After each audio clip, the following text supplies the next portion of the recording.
Alhamdulillah nahmaduhu wa nasta'inuhu wa nastaghfiruhu wa nastahdihi wa na'udzu billahi min shururi anfusina wa min sayyiati a'malina may yahdihillahu fala mudilla lahu wa may yudlil fala hadiya lahu wa asyhadu an la ilaha illallah wahdahu la syarika lahu wa asyhadu anna Muhammadan 'abduhu wa rasuluhu wa safiyuhu min khalqihi بلغ رسالة وأدى الأمانة ونصح الأمة وجاهد في الله حق جهاده حتى تركنا على المحجة البيضاء ليلها كنهارها لا يزيغ عنها إلا هالك وصلى الله عليه وعلى آله وأصحابه وسلم تسليما كثيرا يا أيها الذين آمنوا اتقوا الله حق تقاته ولا تموتن إلا وأنتم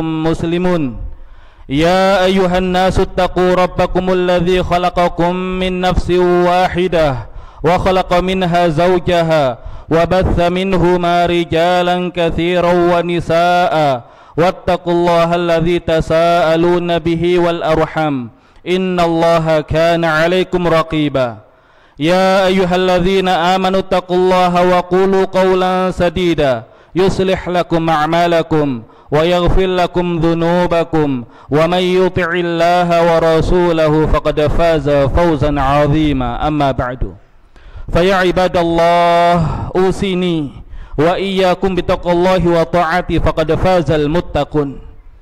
Jamaah sidang Jumat yang dirahmati Allah Subhanahu wa taala, Nabi kita Nabi Muhammad sallallahu alaihi wasallam pernah bersabda, Innallaha yarfa'u bihadzal kitab aqwaman wa yad'u bi akharin. Sesungguhnya Allah Subhanahu wa taala mengangkat dengan Al-Qur'an ini kaum-kaum dan menjatuhkan kaum yang lain juga disebabkan karena Al-Qur'an ini.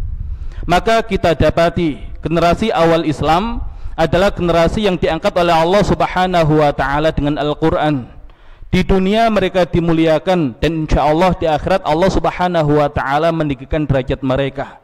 Namun ketika kita melihat kondisi kita hari ini dan kita bercermin pada kondisi generasi awal Islam, kenapa Allah Subhanahu wa ta'ala hari ini belum mengangkat kedudukan kaum muslimin, padahal Allah Subhanahu wa ta'ala berikan kita Al-Quran, kitab suci yang menjadi manhaj, kitab suci yang menjadi mukjizat, kitab suci yang dahulu berhasil mengangkat generasi awal Islam, namun kenapa generasi umat saat ini belum diangkat oleh Allah Subhanahu wa taala?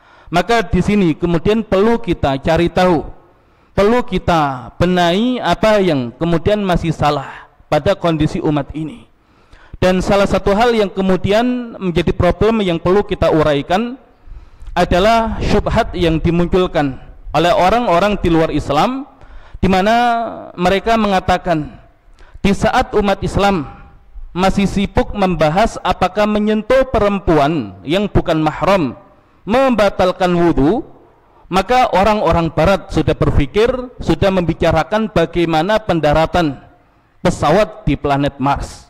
Nah, maka seolah-olah belajar fikih menjadi penyebab kemunduran kaum muslimin, dan Barat yang mereka tidak mempelajari ilmu fikih, maka mereka mendapatkan kemajuan secara teknologi, mendapatkan kemajuan di berbagai bidang.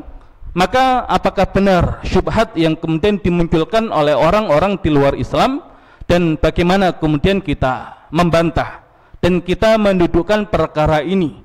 Apakah benar disebabkan karena belajar fikih umat Islam terpecah belah, umat Islam mengerjakan sesuatu yang kurang bermanfaat, umat Islam kemudian menjadi mundur disebabkan hal-hal yang seperti itu? Maka yang perlu kita pahami ketika kita mengkaji fikih, Allah Subhanahu wa ta'ala ketika menerangkan hukum-hukum syariat di dalam Al-Quran, juga Nabi kita Nabi Muhammad sallallahu alaihi wasallam ketika menerangkan hukum syariat di dalam hadis-hadis beliau, maka Al-Quran adalah mu'jizat. Bahasa yang Allah Subhanahu wa ta'ala gunakan di dalam Al-Quran adalah bahasa yang mu'jizat, Pun demikian Nabi kita Nabi Muhammad sallallahu alaihi wasallam, seorang yang Allah Subhanahu wa taala berikan jawami'ul kalim, seorang yang punya kemampuan menjelaskan sesuatu yang sangat dalam hanya dengan menggunakan redaksi yang singkat. Namun ternyata di dalam Al-Qur'an, ternyata di dalam hadis, kita tidak mendapati semua ayat ataupun hadis Nabi Muhammad sallallahu alaihi wasallam adalah qat'iyyu dilalah, adalah petunjuk yang sifatnya pasti. Sebagian Al-Quran petunjuknya adalah dhanni, sebagian hadis petunjuknya adalah dhanni yang mengandung banyak penafsiran. Maka apakah Allah Subhanahu wa taala tidak sanggup untuk membuat redaksi yang tidak multitafsir? Apakah Nabi Muhammad sallallahu alaihi wasallam juga tidak sanggup untuk membuat redaksi di dalam hadis beliau yang tidak mengandung multitafsir? Maka inilah yang kemudian perlu kita pahami, bahwasanya perbedaan pendapat ataupun perbedaan ijtihad adalah keniscayaan.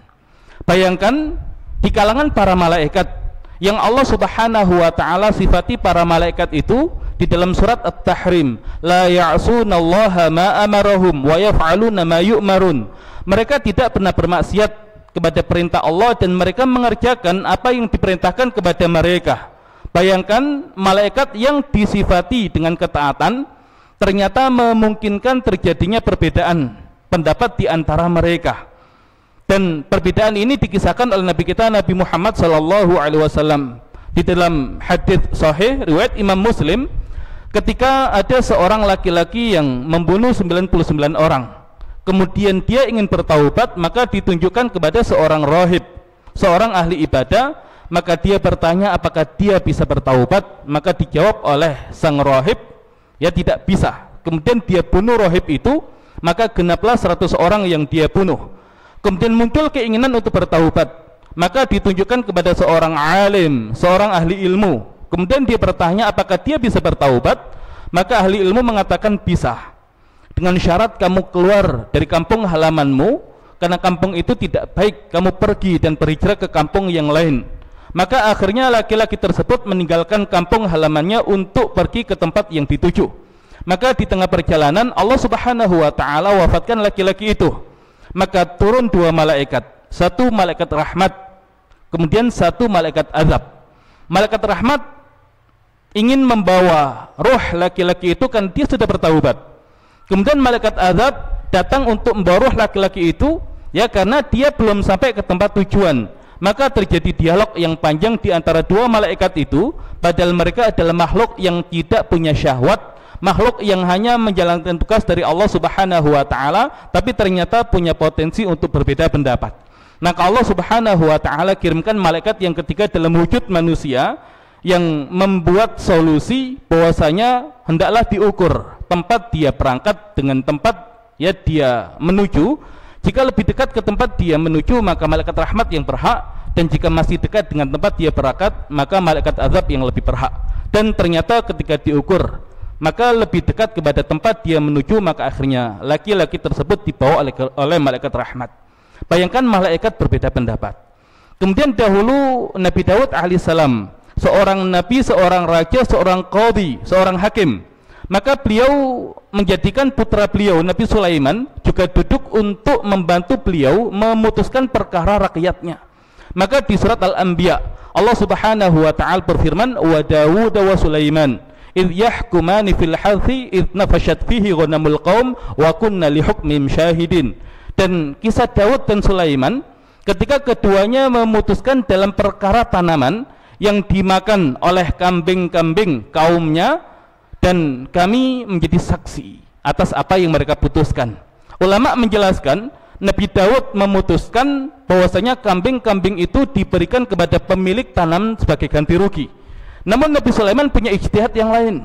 Nabi Sulaiman berpendapat bahwasanya kambing-kambing itu untuk sementara waktu diberikan kepada pemilik tanaman untuk diambil manfaatnya. Kemudian kewajiban pemilik kambing adalah merawat tanaman-tanaman yang dimakan oleh kambingnya sampai seperti sedia kala, kemudian barulah kemudian kambingnya diserahkan kembali kepada dia. Dan Allah Subhanahu wa taala menyatakan fafahamnaha Sulaiman, dan kami berikan pemahaman yang lebih tepat kepada Sulaiman. Bayangkan 2 orang nabi yang maksum, tapi ternyata juga berbeda pendapat. Kemudian sahabat Nabi Muhammad SAW ketika Nabi mengatakan kepada mereka, la yusalliyanna ahadun al-asra illa fi Bani Quraidah, tidaklah salah seorang di antara kalian salat asar kecuali di perkampungan Bani Quraidah. Maka sahabat yang mendengar hadis tersebut segera bergegas untuk menuju perkampungan Bani Quraidah. Maka ketika waktu asar sudah hampir habis, maka sebagian mereka mendirikan salat asar di perjalanan dengan memahami ucapan Nabi itu adalah agar kita bergegas di perkampungan Bani Quraidah sehingga kita bisa sholat asar di sana. Tapi ketika sholat asar sudah mau habis waktunya, sudah kita sholat di perjalanan. Namun sebagian sahabat yang lain berpendapat tidak. Kita harus sholat di sana, mau waktu asar masih ada, mau waktu asar sudah selesai, pokoknya kita sholat di sana sebagaimana yang dikatakan oleh Nabi. Sehingga sebagian sahabat sholat di perkampungan Bani Quraidah walaupun sudah masuk waktu Isya. Dan ketika dilaporkan kepada Nabi Muhammad SAW, Nabi tidak menyalahkan salah satu di antara mereka.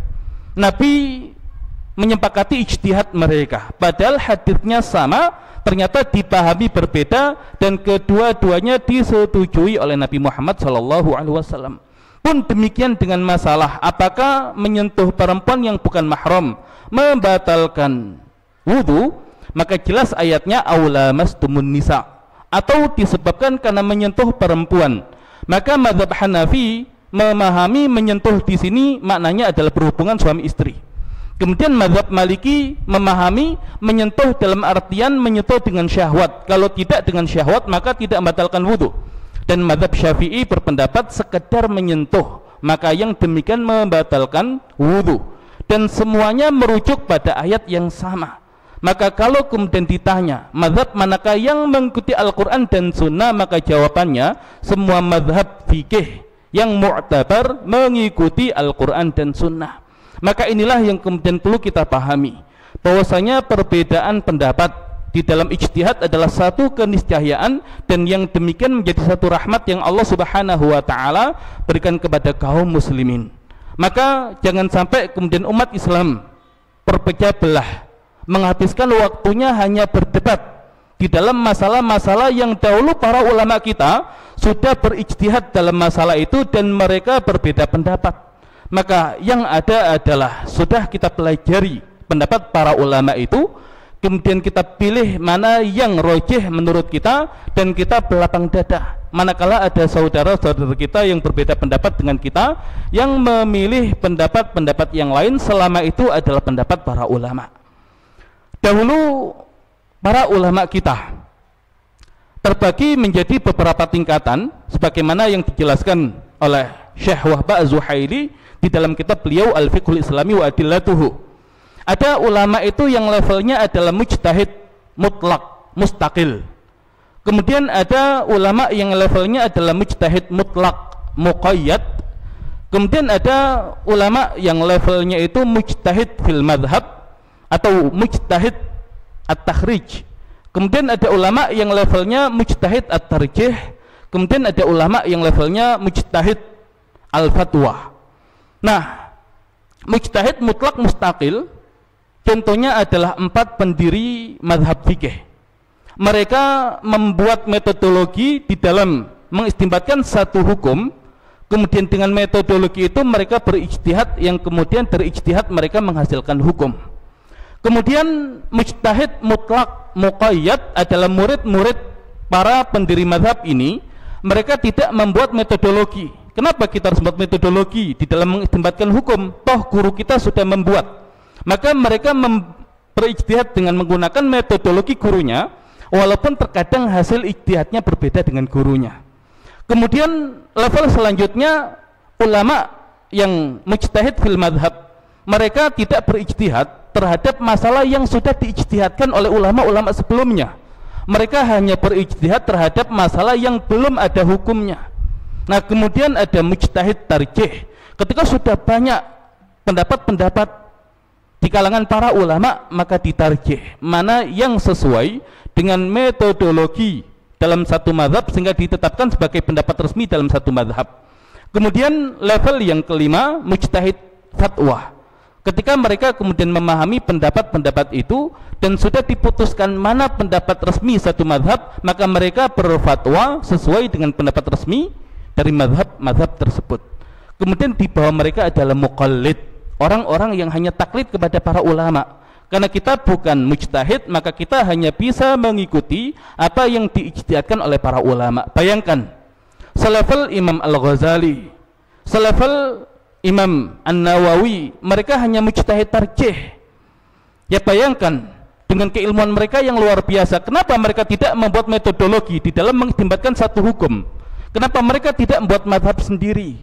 Karena yang demikian adalah perkara yang sia-sia, perkara yang kemudian menjadikan umat Islam mundur lagi ke belakang.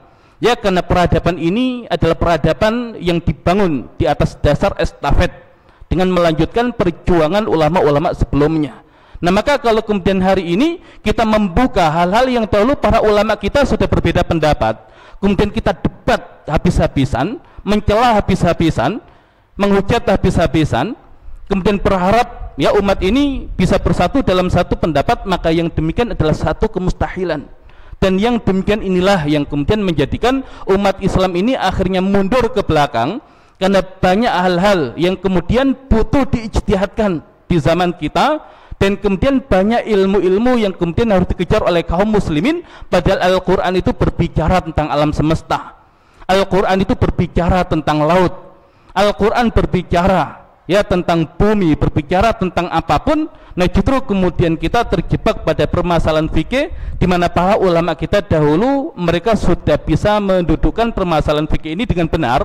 Makanya tidaklah para ulama dahulu ahli di bidang ilmu apapun kecuali mereka adalah seorang ahli fikih. Maka kalau kemudian hari ini kita tidak seperti ulama kita, maka wajar kemudian umat Islam ini semakin mundur.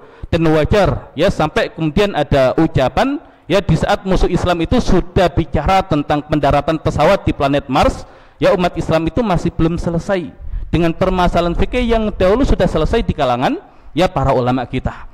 Ya, semoga Allah Subhanahu wa taala memberikan bimbingan dan taufiknya kepada kita, sehingga Allah Subhanahu wa taala jadikan kita seperti para pendahulu kita, seperti para ulama kita, seperti generasi awal Islam, yaitu para sahabat yang ditinggikan oleh Allah Subhanahu wa taala disebabkan dengan Al-Qur'an.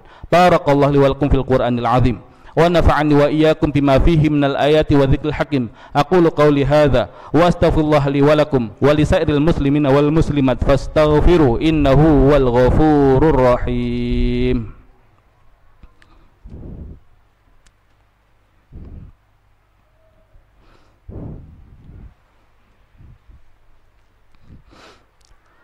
Alhamdulillahirabbil alamin.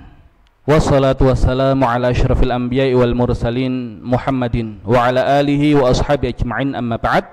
Fa ya ibadallah, usini wa iyyakum bittaqullahi wa ta'ati la'allakum turhamun.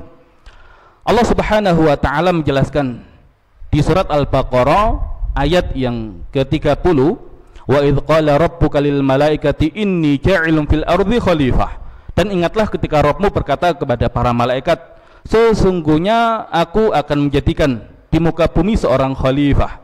Dan khalifah itu adalah Nabi Adam dan anak keturunannya yaitu manusia.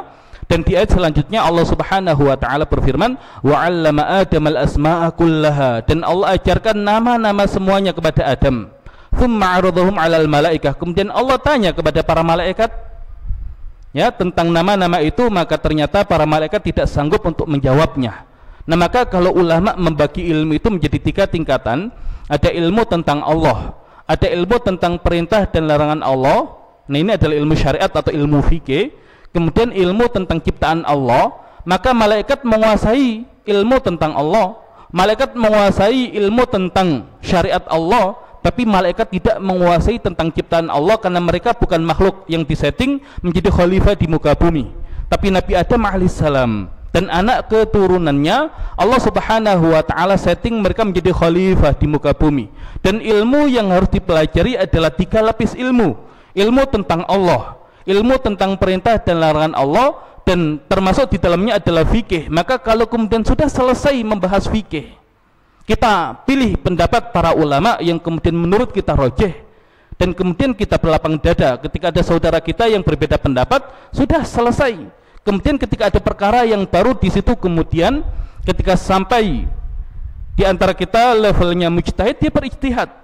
Dan ketika kemudian waktunya sudah digunakan untuk yang demikian, ketika masih memungkinkan untuk belajar ilmu-ilmu umum, ilmu-ilmu alam, disitulah kemudian umat Islam harus mengambil kembali ilmu-ilmu itu. Dan inilah yang dilakukan oleh generasi awal Islam, yang mereka ahli di dalam syariat, dan mereka juga adalah para ilmuwan yang menguasai berbagai macam disiplin ilmu pengetahuan, dan itulah apa yang ada di dalam Al-Quran. Maka kita belum memaksimalkan apa yang ada di dalam Al-Quran, maka wajar Allah Subhanahu wa ta'ala belum mengangkat kita. Tapi generasi awal kita, mereka adalah orang-orang yang sudah benar interaksinya dengan Al-Quran, maka Allah Subhanahu wa ta'ala mengangkat mereka.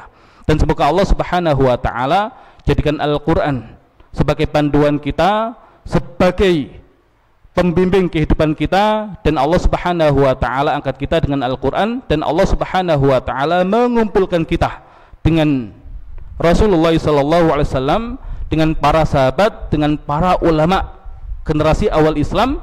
Maka tugas kita hari ini adalah melanjutkan perjuangan mereka, mempelajari apa yang kemudian sudah mereka ikhtiarkan, dan melanjutkan untuk mengkaji berbagai macam ilmu yang hari ini tidak dikuasai oleh kaum muslimin, untuk kita ambil kembali dan kita makmurkan bumi ini dengan aturan Allah Subhanahu wa ta'ala. Innallaha wa malaikatahu yusholluna 'alan nabi ya ayyuhalladzina amanu shallu 'alaihi wa sallimu taslima. Allahumma shalli 'ala Muhammad wa 'ala ali Muhammad kama shallaita 'ala Ibrahim wa 'ala ali Ibrahim wa barik 'ala Muhammad wa 'ala ali Muhammad kama barakta 'ala Ibrahim wa 'ala ali Ibrahim fil 'alamin innaka Hamidum Majid.